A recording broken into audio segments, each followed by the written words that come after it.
I got offered 3 different roles with the same company without having to do an external application, and this is how. If you're interested in hearing how I've done this, please do subscribe for more videos like this and more helpful tips and hints about how you can secure your role in the UK. Hello, it's Future Pira from the editing suite.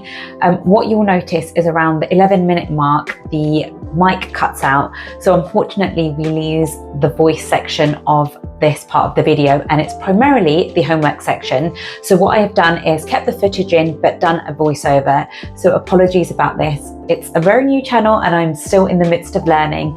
So the lesson learned for me is to ensure that my mic is fully charged for the next videos. It's a juicy one and I didn't want you to lose out on the authenticity of the storytelling, but also on the advice as well.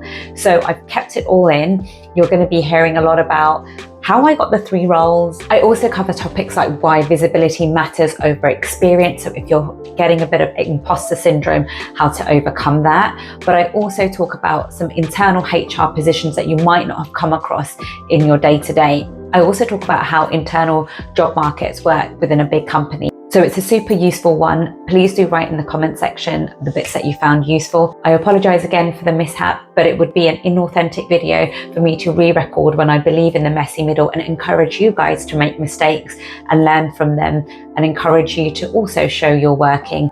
So here's to the messy middle. Please do enjoy. Now, the roles that I secured were all in Accenture, and it wasn't because I was the most skilled at these roles or that I had abundance of experience in every single area that I managed to land these roles.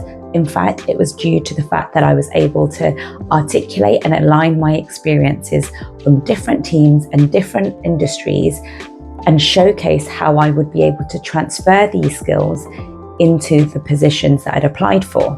I also understood the importance of having visibility, especially within the organization Accenture that I'd secured these roles. Visibility was king. People needed to know about your experience, they needed to see you in action, and they needed others to also talk about how great you had behaved in your previous roles or externally out in the market. So not only was it important to perform well in your role, it was also important how you showcase that. And like many things in the 21st century, it's all about packaging and marketing. So in this video, I'll break down how I managed to land 3 roles across Accenture and give you the hints and tips that you can also leverage within your own organization. So for context's sake, when I joined Accenture, I joined their talent supply chain, which is like their internal talent management team, as a contractor. These major organizations, the talent supply chain capability is there to manage something called the bench. So when the consultants aren't on a project, you will often work with someone who will ask you about your training, encourage you to get upskilled in the right areas, make sure that your CV is given to the relevant teams outside of your own network to ensure that you get placed in your next role as soon as possible. The company is only really able to make profit when you are out on a roll. Every day that you as a consultant is able to go out, as long as the rates have been well negotiated, it means that the company is profiting. Every day that you're sat on the bench, they aren't making a profit. So let's say the company pays you £100 a day. A company like Accenture will charge you about £300 a day, and then the profit that they make is the 200.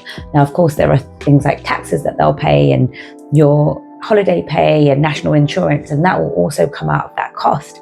But in theory, that's how it all works. So my function within the organization was to ensure that we could clear the bench to its lowest so that Accenture could be the most profitable it could be. Now, I was working with quite a hard group of individuals because they were early talent. So that was all our graduate market.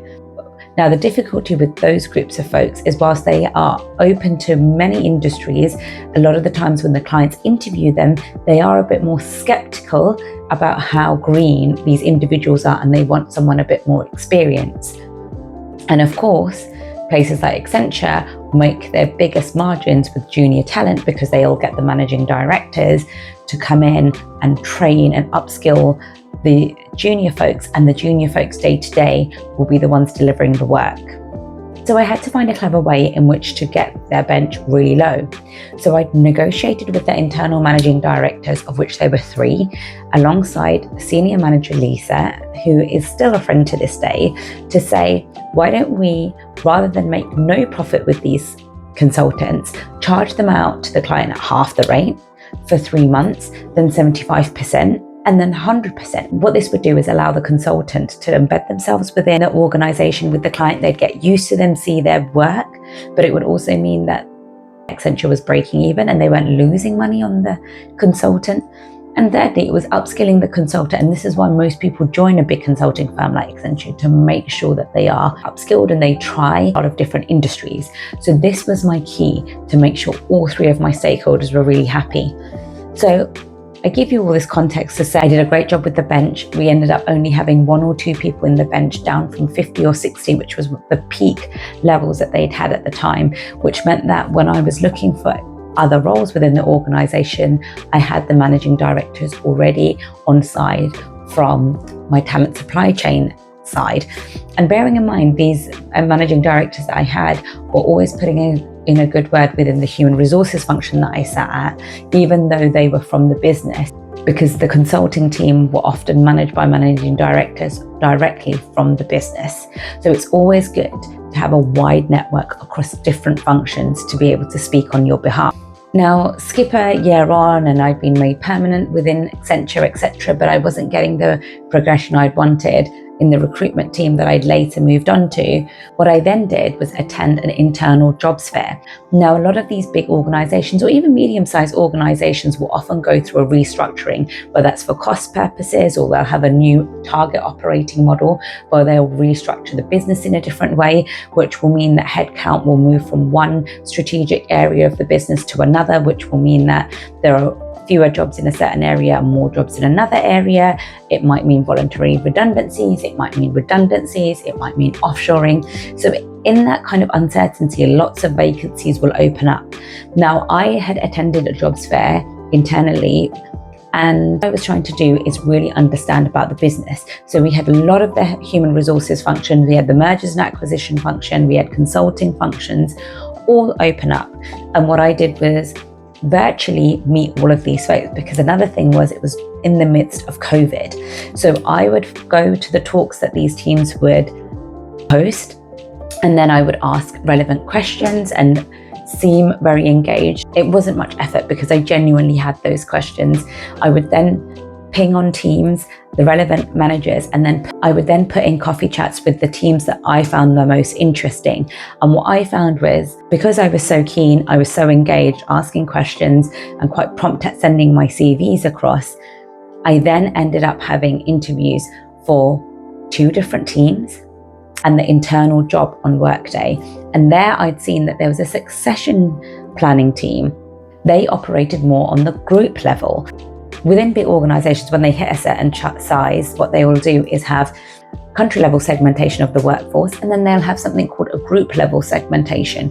Resources are looking over regions. They will get their payroll, etc., say for me within the UK, but actually I will act in accordance for the group and the company per se. They almost act like a country, and they want representatives from each of the different segmentations, from Europe, from North America, South America, etc., to conglomerate and really influence the company's policies at a group level.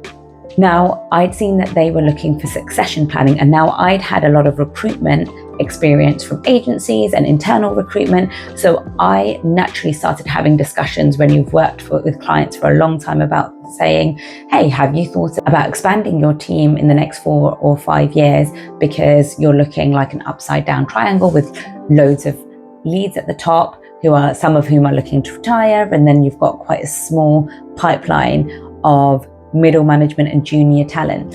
So over the years, you have a lot of these conversations. So I knew that it would make for a good fit. So in all, over the course of 2 weeks, I had a number of interviews and a number of stages of each of those interviews. So I ended up landing 3 roles. 2 of them came from the job fair, one being the M&A role, another being one of the talent supply chains, but at a group level. And then I had another group offer from the succession planning team. And then I was then able to pick which role I wanted. I was quite strategic, and I knew that if I ever left Accenture, I would want to continue in the mergers and acquisition space, because actually within the UK market, there's a lot of strategy work going behind that, and it's quite a technical role to get into. I was essentially future-proofing my career, but also I like the project nature of mergers and acquisitions work. You would work on merging 2 organizations together, and then you would move on to the next merger. And I would still be very much tied to Accenture, and I was still very happy because when you weren't doing work for the consultants, you would actually provide internal services for Accenture on their M&A project. So I was quite keen to go ahead for that. So the learning that I would like you to take from this is that there was a huge turning point in my career. I realized that I wanted more progression and I wasn't getting it within the team that I had worked in. And then rather than passively wait for opportunities to come my way, I proactively went to a jobs fair where I knew that my work would speak for itself and that I would have sponsorships from an assortment of colleagues from different industries advocating for me, and then really applying the skills that I had to those roles. Though I hadn't ever done a succession planning role per se, I was able to draw on experiences of where I had done that within smaller organizations or for similar organizations, and really convey the confidence that I would be able to hit the ground running when I got into that role.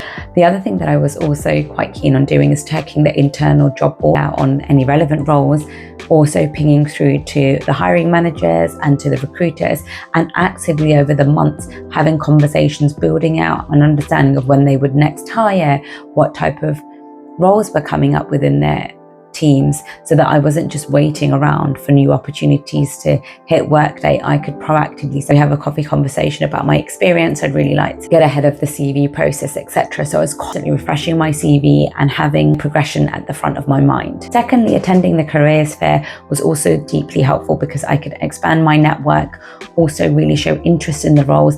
I was going for opportunities and teams that I knew needed the support. So it was already a warmer lead for me to pursue, rather than trying to reach out coldly to teams that might not necessarily want to engage. And the key thing was, because I was engaged and interested and genuinely showed.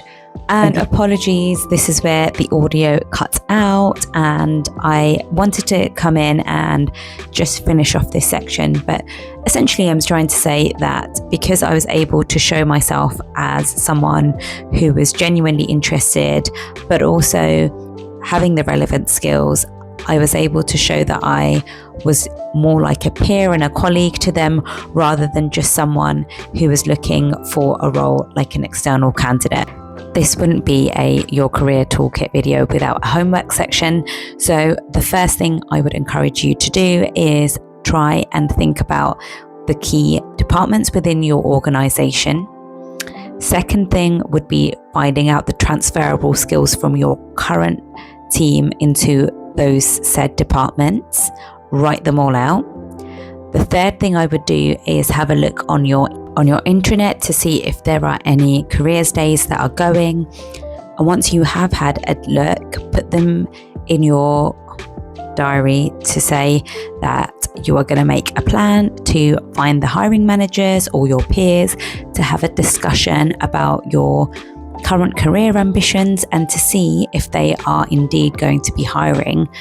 If they are going to be hiring, then find out what the key skills that they're looking for. Bridge those gaps in the space between them opening up applications and your current discussion, and keep them informed throughout this process to say, hey, it's been a couple of weeks, but I've went ahead and got this AWS qualification, for example, so that they see that you are super keen and that you are definitely interested in joining their team. If indeed they are recruiting imminently, make sure that you put your hat in the ring to say, hey, I have this X and Y transferable skill and I'd be keen to start within your team. What are the things that you expect? Be very direct about your wants and needs, And if there are any nervousness around you coming on board with them, ask them what it is that I can do between the space of now and the next couple of weeks to bridge this gap. This shows that you are willing and keen to be adaptable and learn the key skills. Often it's this attitude that's missing from people, and a lot of times, unless there is a need from a HR perspective, people are willing to take a punt on you and take on the risk of hiring you without those skill sets on the premise that you will learn. So again, good luck with your job search. And again, it's so much easier when you're looking for roles internally because people are a lot more flexible. There is less time to hire, etc. So people are super keen to be very helpful within your own organization. Plus, it gives them the halo effect to show that they are ensuring that talent is retained within an organization, which is always supported by leadership. So again, good luck. If you've got any questions, please do pop them in the comment section below. Please do share this video with someone that might be looking to change teams or looking for a new job externally, and it might be worth them looking internally. As ever, do subscribe because it allows me to create even more content like this and allows you to be kept up to date with relevant information about the job market and allows you to excel within your job search and your careers. Thank you. See you soon.